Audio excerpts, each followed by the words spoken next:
ready to get started? All right. So we're here for the same reason. We're here because, well, Manuel Teran's family wants answers, and we are not getting any answers. There's no way for us to provide that to you. We have an autopsy.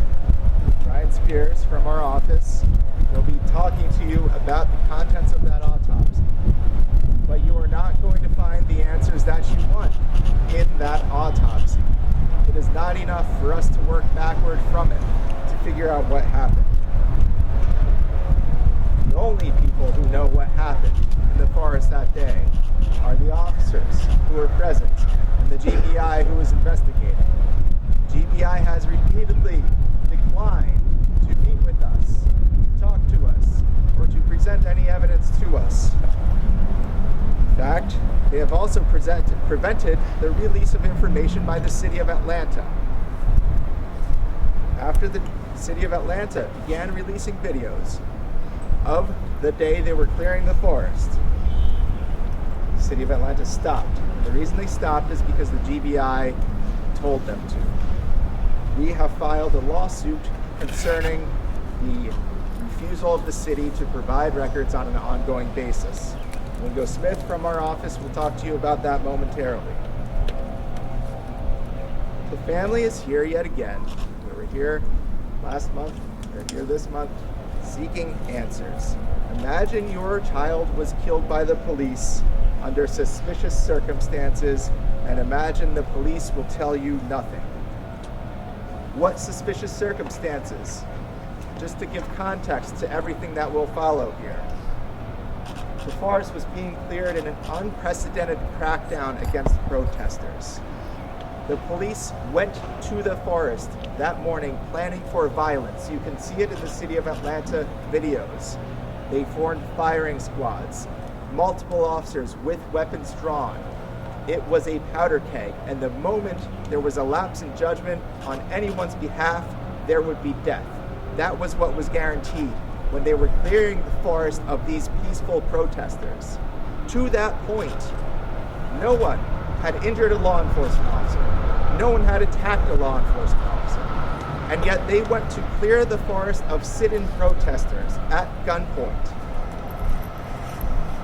They did reconnaissance on the site. It was a planned operation.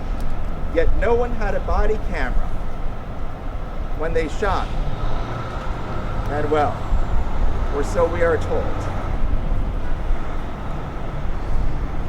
We are asking for the immediate release of all information from the GBI rather than the selective release that we saw in the immediate aftermath of the shooting. The GBI had no problem putting its weight behind its narrative. And then, after its narrative was released, invoking the investigation.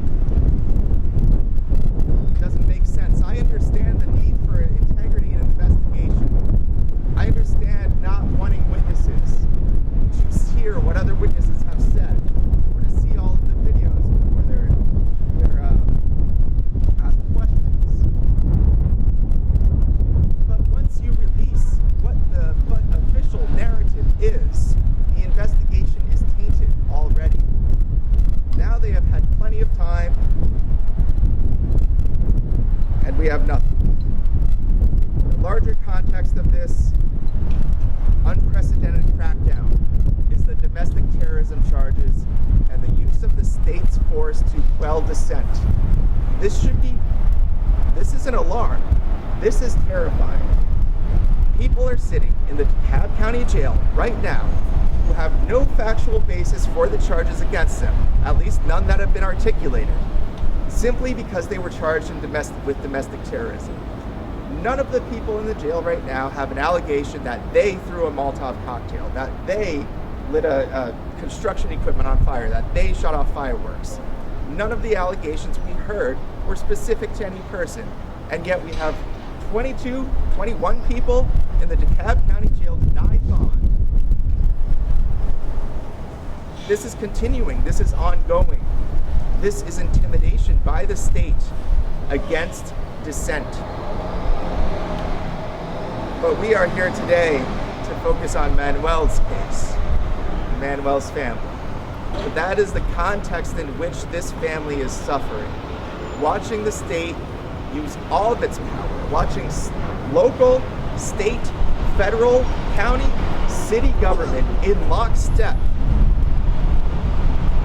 It is a terrifying alignment of power. And I hope that you all will ask these questions before this power spreads to other issues. Is this what Cop City is going to bring to our city? Is this the type of policing that they will be training for raids, to serve arrest warrants at gunpoint in group meetings? Do they want us to be scared? Because people are scared. The family is scared. We want them to know what happened to their child. With that, I will turn it over to my partner, Brian Spears, who will talk about the results of the autopsy, and then we'll hear from Wingo Smith. We'll talk about the open records lawsuit that we filed, and then the family will all make a brief statement. They will not be answering questions. If you have questions at the end, we'll be happy to field those to the extent we can.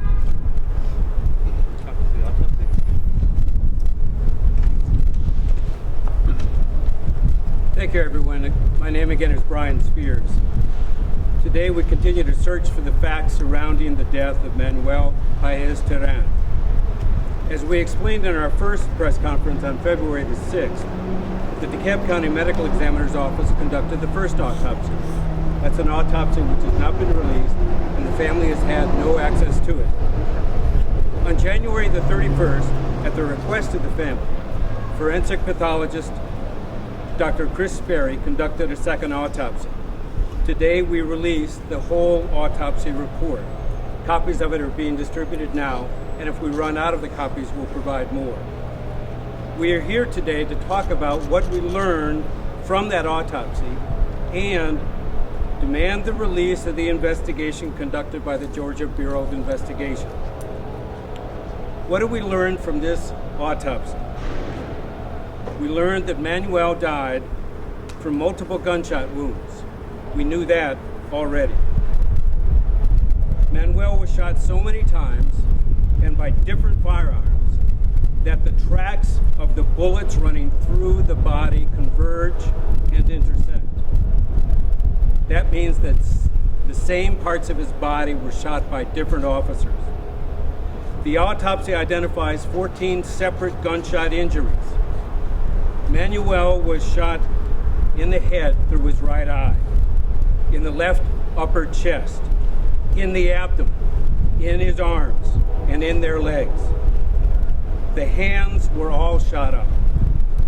According to the autopsy, the wounds indicate that Manuel's left arm and hand were raised when Manuel was shot, with the palm facing the front of the body. Manuel's right forearm and right hand were also shot. The gunshot to the head would have killed them instantly, but probably, in the words of the report, not before they were able to raise their hands and arms in front of their body, like that. Manuel's legs were shot with shotgun slugs and probably buckshot, leading to the conclusion that two different shotguns were fired at Manuel before they died.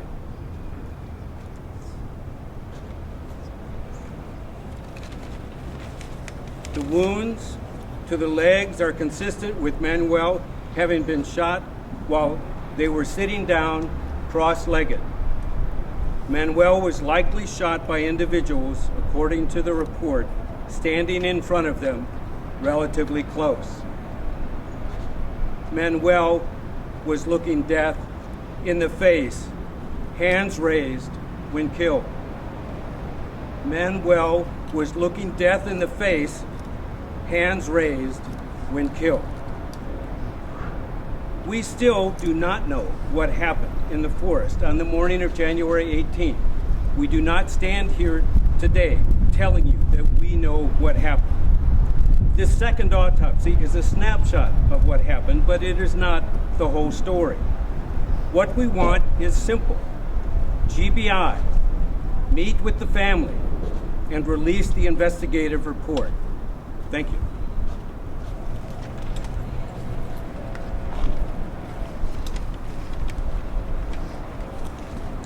Good morning. My name is Wingo Smith. 8 days after law enforcement officers shot Manuel, we began asking for records from different departments in Georgia about what happened that day. The Atlanta Police Department did the right thing when they promised to provide those records to the family, including recordings from the morning of January 18th, 2023. But the recordings are powerful. It is one thing to say law enforcement shot Manuel 13 times. It is another to hear it. Those recordings caught fire, and as you know, reporters and others began listening to the recordings, to the shots, and to what the officers said as it happened. And some of what those officers said was inconvenient for the Georgia Bureau of Investigation. It raised questions about the only information the GBI had released to that point about the investigation, and the narrative that the GBI was building that Jeff talked about earlier. When inconvenient information came to light, the GBI decided to interfere with the Atlanta Police Department. It wrote the APD a letter asking it to stop releasing videos and other material related to what happened that morning. Mind you, the GBI, as we've already discussed, had no problem releasing selected videos, even from the arrest last week on March 5th. Within 24 hours of those arrests, and had no problem releasing other information about Manuel that they said conformed to the narrative that they were putting forth. Also, in addition to the GBI, the Attorney General's office sent a letter to the City of Atlanta advising it didn't have to release the records to the family. It appears there has been a coordinated campaign to silence the City of Atlanta, and it worked. The APD then refused to release the rest of the recordings in its possession to the family or to the media. Manuel's family deserves answers. They need answers to what happened that day. And it is our job to try and get the information that is necessary to find those answers. So when the GBI intervened and the City of Atlanta stopped providing the records that they were promised to provide, we had no choice but to file a lawsuit to secure those records under the Georgia Open Records Act. Without truth, there can be no reconciliation. Without truth, there can be no justice. Without truth, this family can find no peace. We ask the APD to release the rest of the recordings in its possession. Thank you for your time this morning.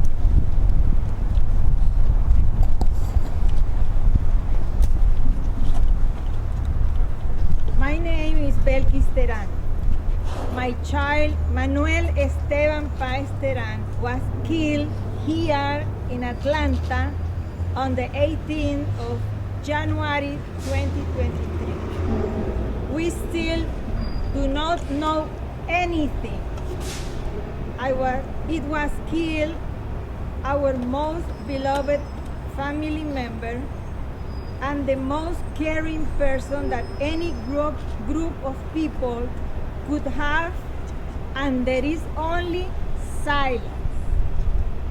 Manuel loved the forest, gave them peace. They meditate there.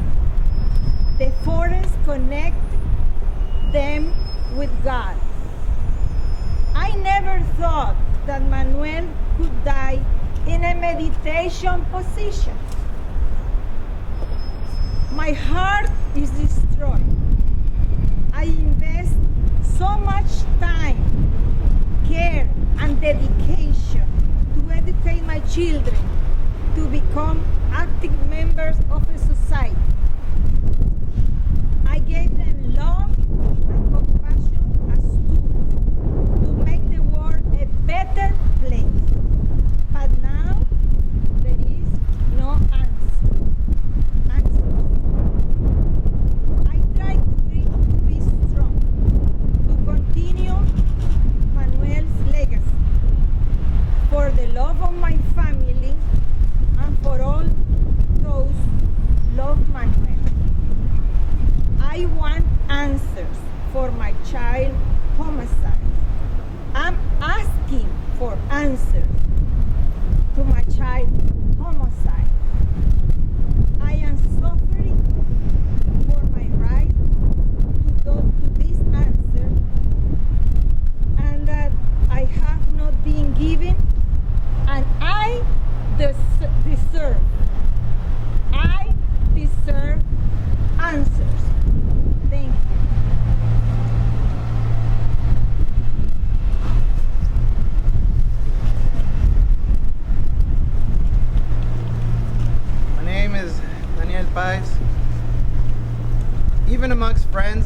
family, the narrative the police have laid out is believed. My life has been frozen, with Manny being guilty until proven innocent. I would like to share how that has affected me. This is an example of messages I have been receiving. I quote, "I'm glad your son got killed firing a gun at cops. It was a cowardly act of his, and he got what he deserved. You scumbags, go back to the country you came from." It's been a burden I've mostly kept hidden from my family. I share it now because I need to know the truth. All of this is occurring while people are terrified of police escalation. I can't even attend a vigil for Manny without 10 cop cars showing up, or a low-flying helicopter showing up to intimidate us. In Atlanta, I feel hated. The current narrative is that my voice values less for being out of state, despite my 10 years of military service. It's ironic, I'm trusted with nuclear secrets, but I am not trusted with the evidence of my siblings' murder.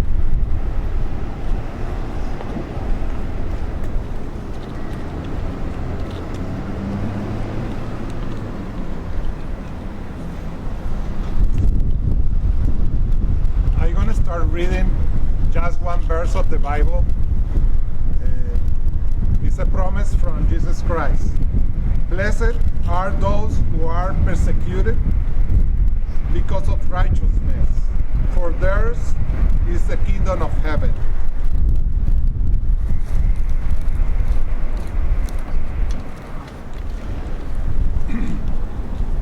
As father of Manuel Teran, we have received two narratives from authorities about the assassination of my child.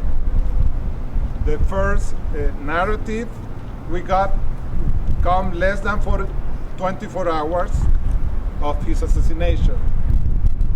There was a violent individual that hurt an officer. That is the narrative expressed by the governor of Georgia, Atlanta mayor, and chief of police. Family has not been informed.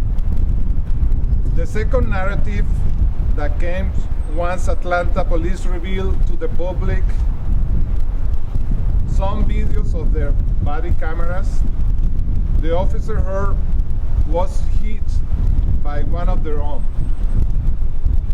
It's so-called friendly fire. In other words, one still unknown officer was hit by one friendly fire shot, and my child was hit by 14 unfriendly, nasty, and violent shots. My child was an outstanding individual that gave his life for others. They gave his life for his ideals. They defend the environment. They convince others with conviction and also with understanding, and never with violence. My child is a hero. Manuel was loved in life. My child, now more than ever, is loved by thousands of communities, not only in Georgia, not only in all United States of America, but also the world.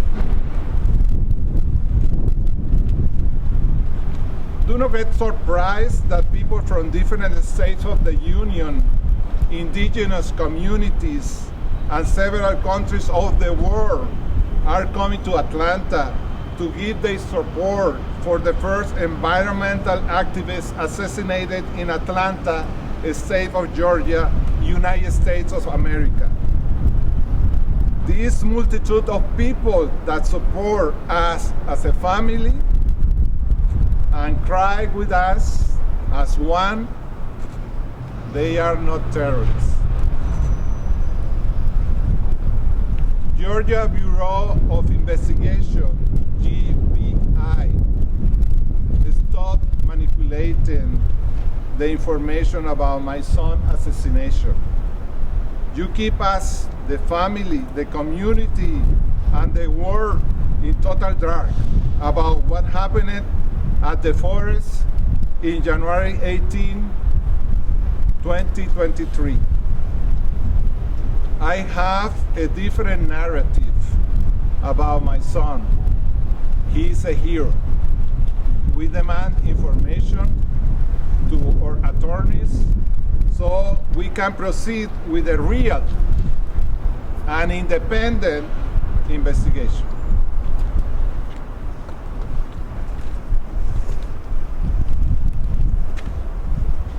If anyone has any questions, we're happy to field them to the extent we're able. Yes. The gun that Tortuguita allegedly had, do police have that type of gun and that type of bullet also? It's not something that we can answer at this point. That caliber of weapon, I don't know what exactly what gun is used by each one of these Was this the only autopsy you guys, independent, they conducted, or did you guys conduct one more? This is the only one. So the GBI, or the Dekalb counties, and then your guys. Correct. Have you guys received a copy of Dekalb counties? Dekalb County has not released a copy of the autopsy. It's been reported that Manuel was the first climate activist that was killed in U.S. history. I'd love for you guys to speak to the significance of that. I know his father just spoke a little bit about it, but I'd love for you guys to comment on it. Well, I think the best way to answer that is that regardless of whether he was the first, it's one that we have to know the truth about. We aren't keeping score in terms of who was the first, and not to malign your question, but it's important because of who he was. It's important because of why he was there, and it's important for all of us to be able to know the full story. We don't have that, and again, like I said before, we don't have all the answers. We're not pretending to have them, but we represent a family who has lost their son, and a family who now is seeking answers from the only sources that are available to us. Remember again, this man in the forest was alone when he was confronted by the array of officers. The officers who in turn are interviewed by the GBI give us an additional picture of what happened. We want that investigative information. We're familiar with responding to and being involved in police investigations. We know what it takes to do them. We also know what it takes to review them and have an opportunity to do that as well. So I hope that it, at least in part, answers your question.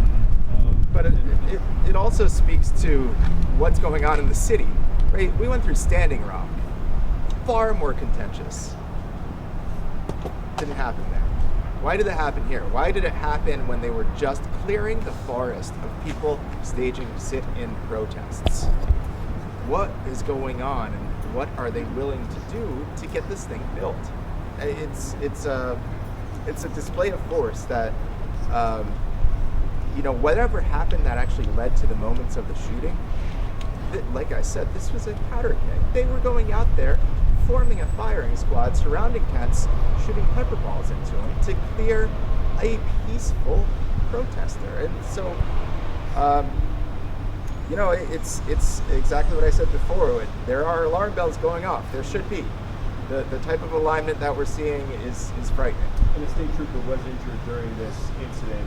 Does the autopsy that you guys, this independent autopsy, does it show that there was any gunpowder on Manuel's body, on their hands? It doesn't show that one way or the other, because as the autopsy, you'll read it in the autopsy, but bodies typically washed after the first autopsy, and that's just not something that would be recovered in the subsequent one. To clarify, you're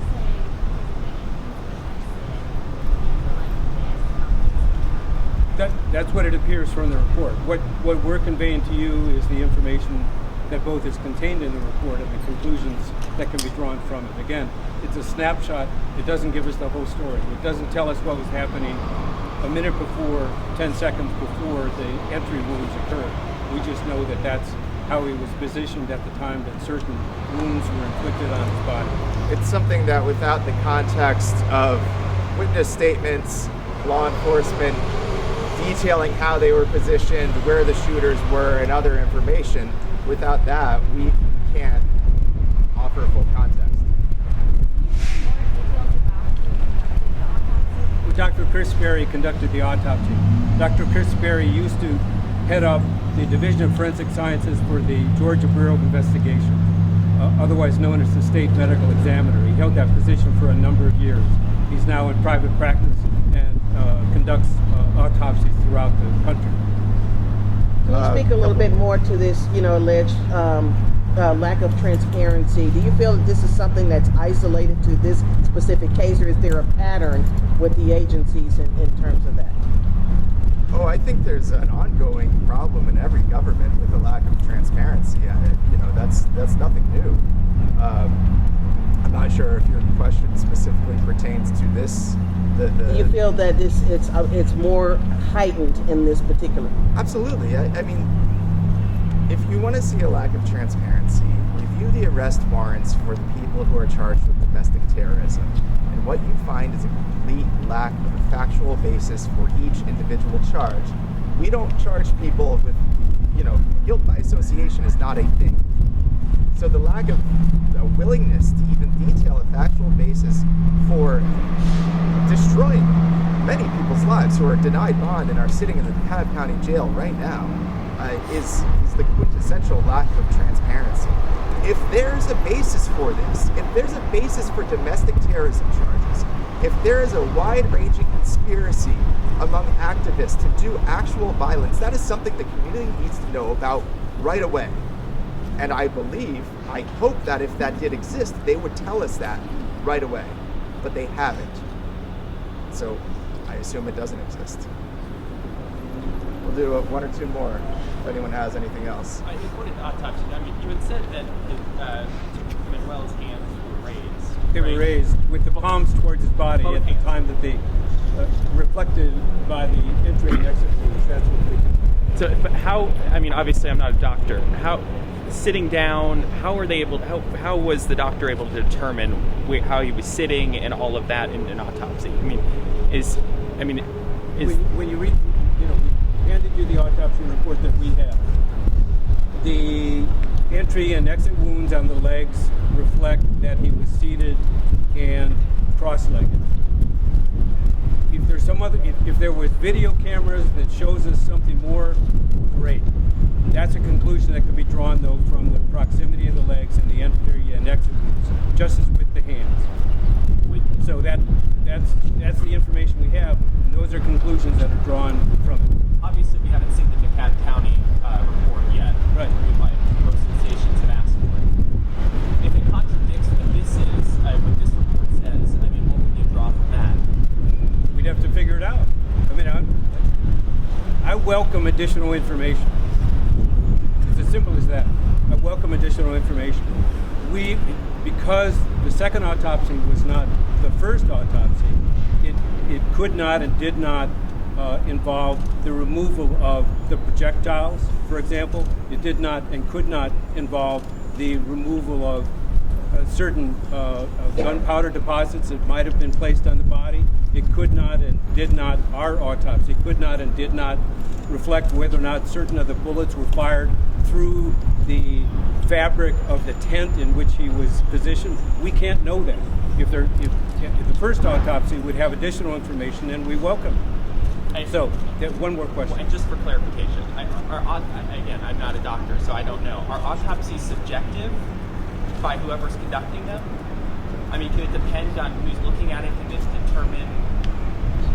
That's got to depend on the person. I don't know how to answer that. Just to be honest with you, speak to us? Excuse me? Did you guys ask the doctor who conducted the autopsy to speak to us? We're not trying to litigate this case with limited information, and you're not going to find the answers that we all want in that autopsy. We need more information from the GBI. Dr. Sperry is not going to solve this for anybody. The GBI knows. The GBI has the evidence. That's where you'll find your answers. All right. Thank you all very much for coming, and we'll see you again next time.